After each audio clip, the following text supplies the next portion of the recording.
Biology Class 10. Good morning, students. Welcome back to the audio video class after a long time in the COVID 19 situation. Stay home, stay safe.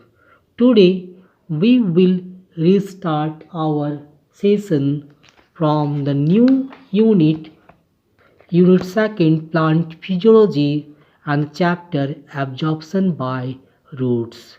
The process involved. So, plant physiology is the branch of biology that deals with the life function or metabolism of the plant. It includes the functioning of cell, tissue, organ system, and the organism as a whole. The chapter deals with some of the most fundamental processes, the osmosis, which have tremendous significance in the life of all organisms, especially plant.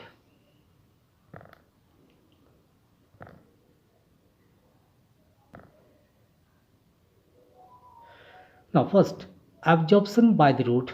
The root not only fix the plant in the soil, giving it support, but also help in the process of absorption of water along with the minerals to the leaves. So, the main function of the roots is to absorb water and mineral from the soil.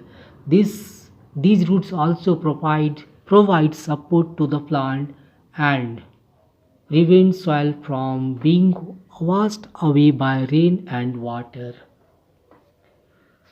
Now, what are the needs of water and mineral for plant? Means why do plants absorb water and minerals? And the first reason, photosynthesis, because in photosynthesis one of the raw material is water. That's why water is used in the process of photosynthesis. Transpiration. Transpiration is the process of loss of water in the form of water vapor from the aerial parts of the plant. Means the amount of water absorbed is almost equal to the water lost into the atmosphere. But this process provides cooling effect to the plant. Due to the transpiration, water lost into the atmosphere in the form of water vapor, and that water vapor cools the plant body. Third, mechanical stiffness. So, water when present inside the cell become turgid, means fully distinct condition which is necessary for the stiffness of the plant tissue. Means when we blow air into the balloon is said to be in their distinct condition. So when water moves inside the cell, all the cells become distinct, and this distinct condition of the cell provide mechanical stiffness to the plant. The mineral nutrients required by the plant are absorbed from the soil by the roots only. Some of these nutrients are absorbed as salt, nitrate, phosphate, sulfates, and some simply as iron like potassium, calcium, magnesium, chlorine, etc. These elements are required as constituents of cell and cell organelles, as well as in the synthesis of variety of compounds or enzyme within the cell. Now, come to the topic characteristics of roots for absorbing water. So, the first characteristic, numerous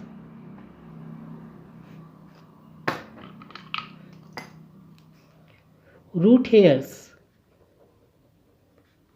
that provide huge surface area. So a root system consists of main root or the primary root, their branches called secondary root, and further branches are known as tertiary roots. These roots have numerous thread-like structures. These thread-like structures are called or known as root hairs. So this root hairs increases surface area for the maximum absorption of water. Root hair cell contains cell shape of higher concentration than that of surrounding water. So see, root hair cell, root hair cell contain cell shape. So this is the structure of root hair cell. So it is the single root hair cell. So if it is cell, it have cell wall, it has cell membrane, nucleus, and the most important characteristics of the plant cell, that large and prominent vacuole. This vacuole contain a sort of solution called cell shape. Watery solution means the components are water and mineral. Clear? So this vacuole is filled with certain type of solution, and this solution is known as cell shape. But here the concentration means the amount of solute, that is the amount of mineral in the vacuole, is always in their higher concentration. If we discuss about the ratio of both water and mineral, the concentration of water must be less than 50%, and the concentration of the mineral must be higher than the 50%. So such type of solution is called hypertonic solution. Hypertonic solution means higher solute concentration and less water concentration. So due to the hyper concentration of the cell shape in the vacuoles, the concentration of water is higher in the soil. Thus water from their higher concentration move to the lower concentration. Thus water moves from soil to the root hair cell. This is one of the most important characteristics of the root hair. If the concentration of solute will decrease here in the root hair cell, instead of absorbing water, it start losing water and the plant die. So at any cost, the roots of the plant must maintain a higher or a hypertonic solution in the root hair cell. Clear? Okay. Now third characteristics. Root hairs have thin walls. In the previous classes or in junior classes, we have discussed that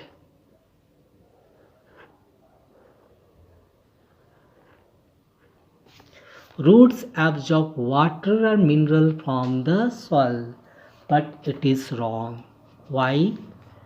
Because the walls of the primary root, secondary root, as well as tertiary root, primary, secondary and tertiary root have thick walls. Primary, secondary and tertiary roots have thick walls, and thick walls do not allow for the diffusion of water from the soil to the root hairs, root hairs or root. So thick walls do not allow for the movement of water from the soil to the roots. So they have numerous root hairs. These root hairs have thin wall, and due to the thin wall, it is almost semi-permeable and permeable, thus allow for the movement of water from the soil to the root hair cell. Thus, plants, roots of the plant can absorb water from the soil. Clear all of you? So these are the characteristics, means numerous root hair cell contains cell shape and thin walls are the characteristics of the roots for the maximum absorption of water along with minerals. Now come to the next topic, absorption and conduction of water and mineral. Till here we have studied that water from the soil move to the root hair cells or roots of the plant. But what are the methods? How do the water reaches to the roots of the plant? So, the new topic, absorption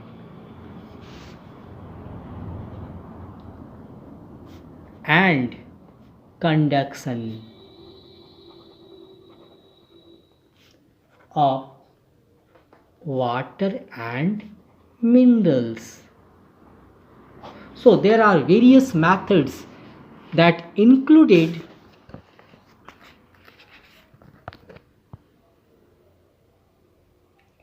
imbibition, diffusion, osmosis, active transport, and tertiary flaccidity. So these are the various methods by which plant can absorb water along with mineral as well as help in the conduction, so-called transportation of various substances in the plant. So one by one we will discuss each of these phenomenon or method. And the first one is called imbibition. So imbibition is a phenomenon by which the living or dead plant cell absorb water by surface attraction.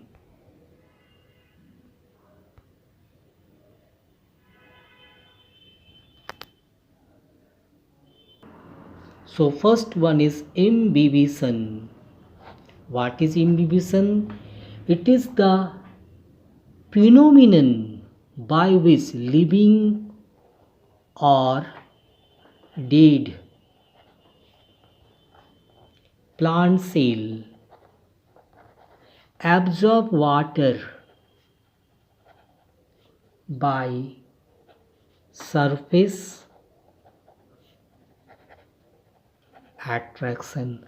For example, wooden doors or windows that are facing outside. Wooden doors or windows are the dead plant cell because it is extracted from the plant. So wooden doors or windows that are facing outside, especially during the rainy season, they start swelling. So how? Suppose this is the wooden door. So moistures are in contact with the surface of the wooden door. So these water molecules are absorbed through their walls due to the surface attraction. So if any living or dead plant cell absorb water through their general surface by surface attraction, such phenomenon is known as imbibition. If we keep any living or dead plant cell in the open air, or if moisture comes in contact with them, they start swelling because of the absorption of water by surface attraction. Clear all of you? Diffusion is the pre-movement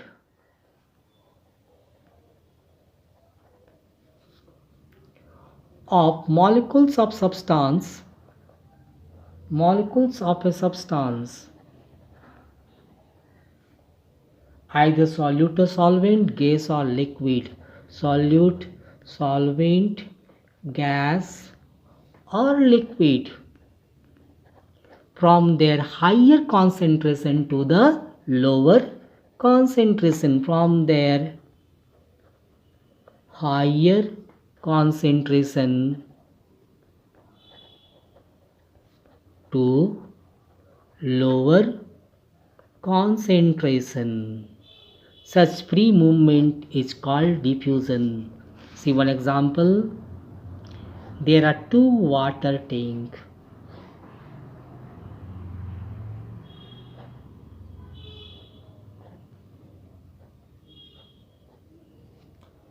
If we pour water in the first tank, that is tank A, if the level of water increase this level, then water moves from here to tanker B. Clear all of you? This is known as diffusion. If we burn any substance, either paper, cloth, in one side of the room, the smoke from that region will move to the region where there is no smoke. This is called diffusion. One more example. If we pour potassium permanganate in water, this potassium permanganate will distribute throughout the liquid by a process known as diffusion. So simply, what is diffusion? It is the free movement of substance from their higher region to the lower region. Clear all of you? Now next, phenomenon osmosis. Osmosis is the diffusion of water molecules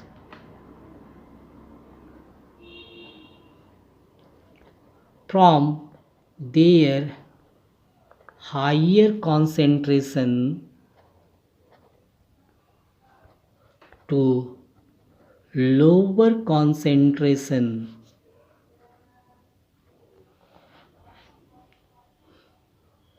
across a semi-permeable membrane. So, if this is a container, and if this container will separate by a membrane, here it is semi-permeable membrane. Clear? This is a container, and this container equally separated by a semi-permeable membrane having minute pores, and if both the sides contain equal volume of solution, but the concentration is different. Here it is hypotonic solution, and on the other side it is hypertonic. Hypertonic means less water, more solute. Hypo means more water, less solute.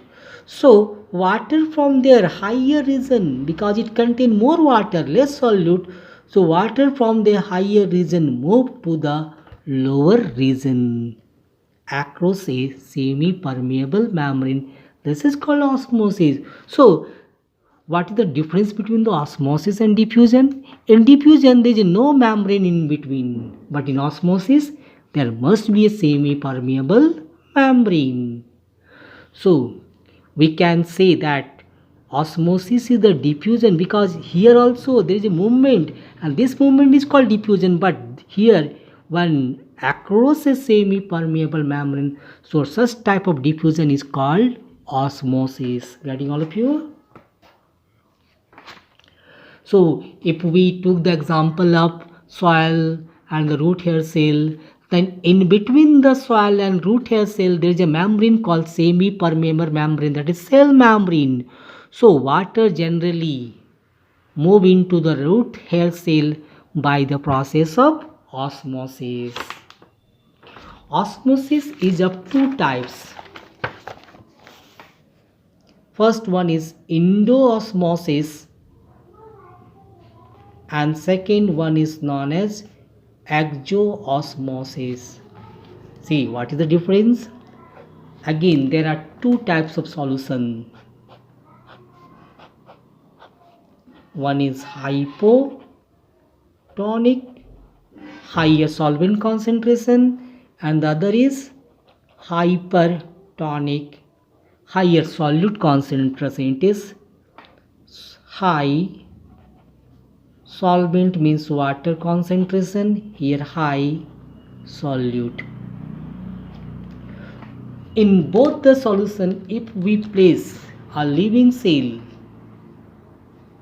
then here in the hypotonic solution, the living cell will bulge. But here in the hypotonic cell, living cell will shrink. Why? Because in here, that is in a hypotonic solution, there is a net movement of water from outside to inside, and this inward movement of water is called endosmosis. Here white shrink because water goes outside from the cell to the container, so it is known as exosmosis. So it is inward movement and this is outward movement. Once more, inward movement of water is called endosmosis and outward movement of water is called exoosmosis. Clear all of you? Next day we will continue the same topic, same chapter. Till today, have a good day. Bye. Revise the chapter carefully. This is most important chapter because concept of this chapter will cover the two next chapter. Okay, have a good day.